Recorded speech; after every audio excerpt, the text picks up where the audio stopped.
What is up, people? It's Unknown Ticket Productions, and if it only weren't for the community, I would have said something like, someone needs to give this guy a real fight. So just to let you know again from my last review, I apologize for I keep postponing my eventual continuation for my SS Autobot Arrival box set review, which after this, and possibly my review on the Figma Ritsuka Fujimaru, then more likely than not, that review will eventually surface. But for now, we have more Rise of the Beast figures to take a look at. And what better way to continue that than my personal favorite Terracon in the movie, Battletrap? Painting and sculpting on Battletrap, whilst inaccurate to his final design, it still gets the general details where they need to be, which is to say, he totally looks awesome. This guy totally looks like he can deal some serious damage in the battlefield, if only he wasn't discharged from duty so quickly. Now, just to get this topic discussion out of the way, yes, the way his eyes are painted and sculpted, it makes him totally look like a blushing anime character, which I'm surprised I haven't seen a single edit of him give them the red cheeks. Now, the proportions of this figure compared to the movie model are a little bit lanky, to say the least. I can relate. I feel like his legs are way too long, his midsection is a little bit squished, and I feel like his arms proportions were just completely thrown out of the window as, well, look at those biceps compared to his forearms. That's not the anatomy. Now, another problem I do have with this robot mode is this stupid backpack.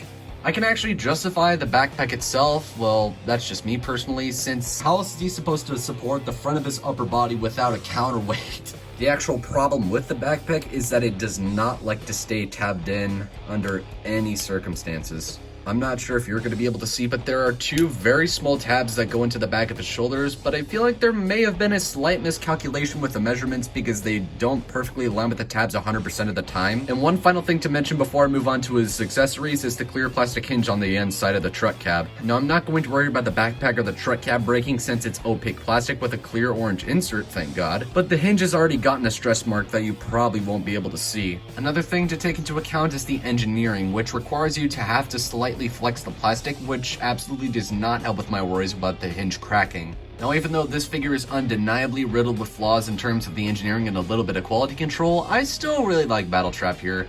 I'm not looking for perfection, but some flaws do hinder this figure from being a ton of fun to mess around with. Now, as far as Battletrap's accessories go, he only comes with his bulkhead-esque wrecking ball, which you can open up, and if you slide it into his hand and close it up, he can bash in someone's head.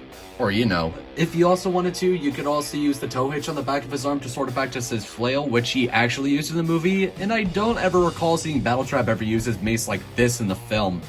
They called him the better Onslaught, which may be true, but is that really saying much if he isn't loaded to the brim with weaponry like any Combaticon would, or let alone know how to use his weapons correctly? I am slightly disappointed that he doesn't come with his Gatling gun, but the closest thing that I can think of to remedy that is using SS Sideways gun and slide that onto his other arm. So yeah, he doesn't come with much, and as I previously stated, I am disappointed and I do wish he came with his Gatling gun, but besides that and how you can use the tow hitch as sort of a flail, I think the accessories for Battletrap are serviceable. Now let's cover the articulation. So there's a ball joint at the head with a limited range of movement. The head can rotate the full 360. He can look up, and if you untap the panel his head is on, he can look down pretty far. And a bit of limited head pivot. Loose rotation at the shoulder, which allows it to rotate the full 360. The arms can move out, the shoulder pads are on a hinge, and the spikes are on a swivel. Swivel at this pathetic excuse for a bicep. Bends at the elbow, no wrist articulation. Waist swivel, the legs can kick that far, back that far. Splits, tight thigh swivel, which be mindful, one of them actually did pop off as I was trying to move it out of the box. Bends at the knee, which I feel the joint is a little too far back. And the feet can move down due to transformation. And lastly, he has an ankle tilt. So articulation on Battletrap is basically up to the modern standards of articulation. However, the joint tolerances are a little sporadic, where the shoulder joints are a bit too loose and the outward joints of the hips are a little tight. So the articulation is there, but the tolerances are all over the place. And now it's transformation time!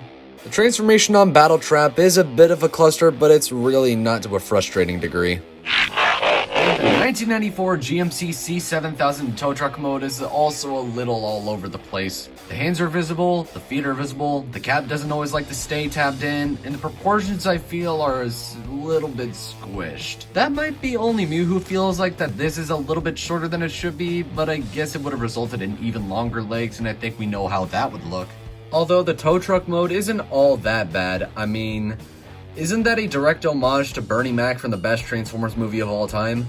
I also really like the colors of the truck with the orange and dark gray, though I do sort of wish it was black, but it still does look good nonetheless. Now, another detail I'm a really big fan of is that they actually managed to pull off the dual wheel look on the back, where they can actually roll independently, and this is actually accurate to the prop truck, even though the tires are a little bit thinner than they should be. And I also really do like how the clear orange plastic looks in this mode from the hazard lights in the windshield, even though one of the lap steps can provide a bit of a scare when you're closing things up. And I know this may be a hot take for some, but I can deal with the hands being visible at the back. Probably because seeing how big the hands are compared to his forearms, I can't really see them folding in without stability issues with the plastic. There could potentially have been a panel to cover those hands up, but I do feel like those would also hinder the look of the robot mode or make him a parts former. But then again, that statement may be a bit of a stretch.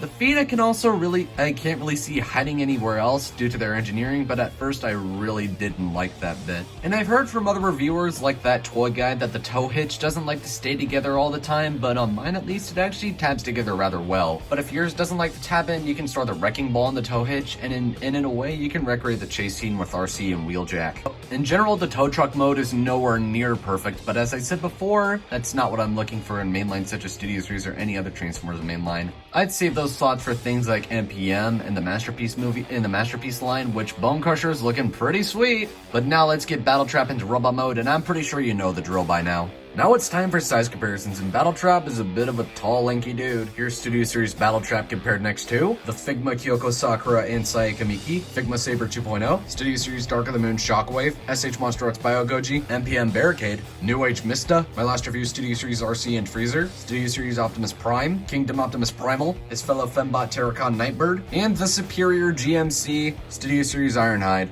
All of you conspiracy theorists can stop your ramblings. They are not the same character.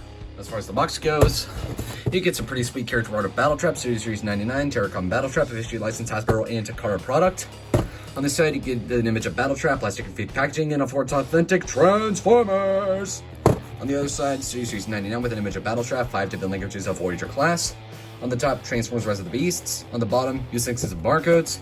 And on the back, you get the product images, Transformers 30 Steps, Attack of the Museum, Battletrap, and... So my closing thoughts on Studio Series Battletrap.